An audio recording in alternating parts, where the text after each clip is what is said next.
When you think of the goddess Kali, this is probably the image that comes to mind, right? Fierce, destructive, maybe even a little scary. But what if I told you that's only half the story? Today, we're going to peel back the layers, look past all the skulls and swords, and uncover the incredible cosmic truth behind one of the most misunderstood deities out there. And let's be real, that first impression, it's totally intentional. The source texts are very clear. She is meant to be seen as fierce and terrific. So this isn't some kind of misinterpretation. No, that intimidating, powerful presence is the very starting point for really getting who she is. And even her surroundings just double down on this whole vibe. She's always standing in a cremation ground, the place where things end. But this isn't just a spooky background for effect. It actually signifies her role as the force behind Samhara. That means constant destruction.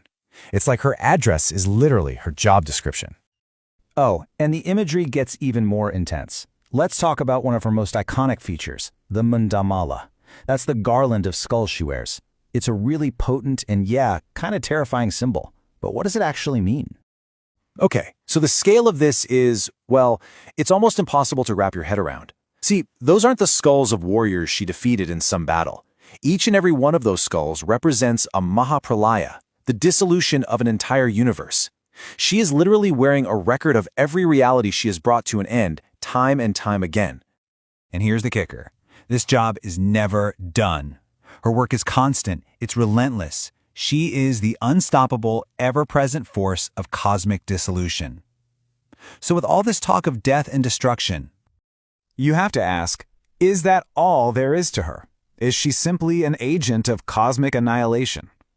This question is really the key to unlocking her true nature. And, the sources tell us we need to look way, way deeper.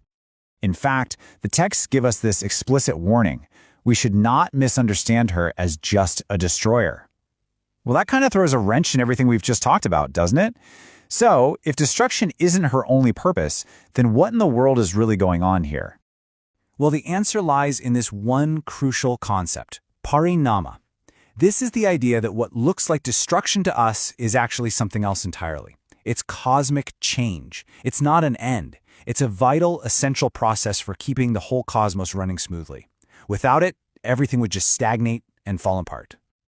So think about it like this. The universe isn't being deleted or erased. It's more like it's being withdrawn, folded back into its original source, which is her. It's kept safe, protected inside her, just waiting for the right time to be released again for a brand new creation. It's a cosmic reboot, not a game over. A really good way to get this is to think about Mahakala's famous